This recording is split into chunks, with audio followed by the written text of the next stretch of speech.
떡의 의미는 무엇인가? 진설병상은 법궤와 마찬가지로 조각목으로 짜서 금으로 입혔습니다. 이것은 두말할 나위 없이 인성과 신성을 지닌 구세주 예수를 말합니다. 떡은 크게 두 가지 의미로 구분할 수 있습니다.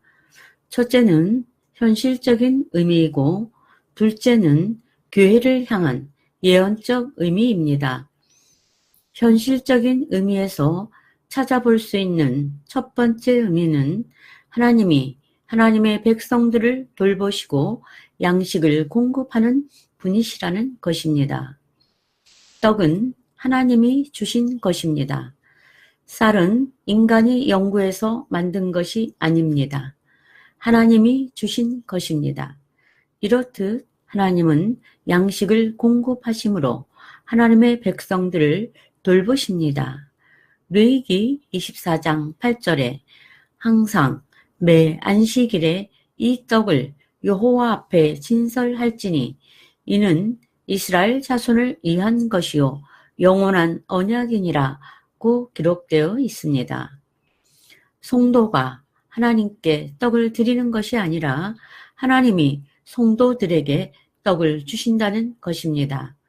우리는 하나님께 많은 헌금을 드린다고 생각할 수 있지만 사실 우리가 받은 모든 것이 하나님으로부터 온 것입니다. 이스라엘 백성들은 지금 시내산에 있습니다. 시내산은 농산물이 생산될 수 없는 곳입니다. 그런데 이스라엘 백성 200만 명이 무엇을 먹고 살았겠습니까? 40년 동안 광야에서 생활했는데 무엇을 먹고 살았겠습니까? 하나님은 성소에 진설병을 놓도록 하시고 나는 너희에게 먹을 것을 공급하는 하나님이심을 이스라엘 백성들에게 실증적으로 보여주신 것입니다. 하나님은 약속하신 그대로 40년 동안 매일 만나를 내려주셨습니다. 진설병이 우리에게 가르쳐주는 첫 번째 현실적인 의미가 이것입니다. 시편 111편 5절에 여호와께서 자기를 경외하는 자에게 양식을 주시며 그 언약을 영원히 기억하시리로다 라고 기록되어 있습니다. 두 번째 현실적인 의미는 하나님이 성도들에게 양식을 공급하시고 성도와 교제하기를 기뻐하신다는 것입니다.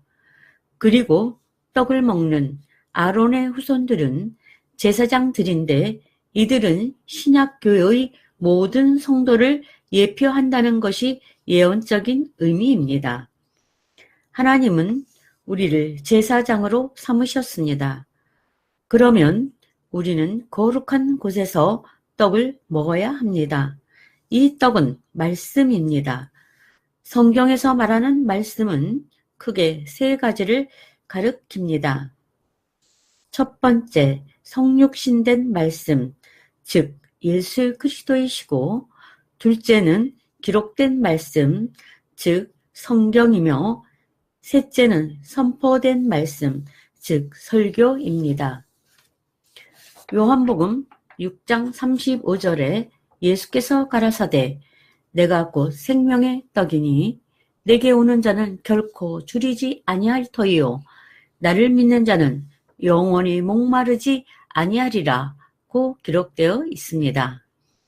하나님이 우리에게 주신 생명의 떡 자체는 바로 예수 그리스도이십니다. 본문은 주님께서 유대인들에게 자신이 곧 유일무이한 인생의 참된 양식인 것과 그리스도를 진실로 믿는 자는 영원히 버림받지 아니할 것을 명시하신 내용입니다. 우리는 자신을 생명의 양식으로 비유하신 말씀에서 성육신하신 생명의 깊은 의미와 신앙의 의미를 다시금 인식할 수 있을 것입니다. 예수 그리스도가 바로 생명의 떡이십니다. 그래서 예수 그리스도를 구주로 믿은 사람에게 하나님이 영원한 생명을 주시는 것입니다. 교회는 선한 일을 하도록 독려하고 사회 구조를 개선하는 단체가 아닙니다. 그것은 교회의 부수적인 일입니다. 기독교의 핵심은 예수 그리스도를 구주로 믿는 자에게 영생을 주는 것입니다. 그래서 영생을 받지 못한 사람은 영벌이 주어지는 것입니다. 둘째는 기록된 말씀입니다. 마태복음 4장 4절에 예수께서 대답하여 가라사대 기록되었을 때 사람이 떡으로만 살 것이 아니요 하나님의 입으로 나오는 모든 말씀으로 살 것이라 하였느니라고 기록되어 있습니다. 예수께서 광야에서 받으신 첫 번째 시험은 의심할 바 없이 예수께서 행하신 40일간의 금식과 관련된 것이었습니다. 마귀는 오늘날도 예수님 당시와 똑같이 우리를 유혹합니다. 진정으로 인간에게 필요한 떡은 하나님의 말씀입니다. 하나님의 말씀이 없는 사회는 상상할 수도 없는 어둠의 사회가 될 것입니다. 셋째로, 안식일마다 제사장이 떡을 먹는 것은 규칙적인 예배 생활의 중요성을 강조합니다. 하나님의 백성은 하나님을 예배해야 하는 존재입니다. 주일은 하나님께 예배하는 날입니다. 그리고 떡을 먹어야 합니다. 성도들은 증거된 말씀인 설교를 들어야 합니다. 이 세상에 목사도 없고 설교하는 사람도 없고 성경을 가르치는 사람도 없다면 흑암의 사회가 될 것입니다. 출애굽한 이스라엘 백성은 아무 먹을 것 없는 광야에서 하늘로서 내리는 만나를 먹었던 것입니다. 우리는 우리의 삶이 매일 하루도 빠짐없이 예수를 만나야 함을 상징하는 것입니다. 떡은 하늘에서 내려왔습니다. 한마디로 겸손의 떡입니다. 하늘로서 내려온 떡은 희생의 떡입니다. 하늘로서 내려온 떡은 사람의 영혼을 살리는 떡입니다.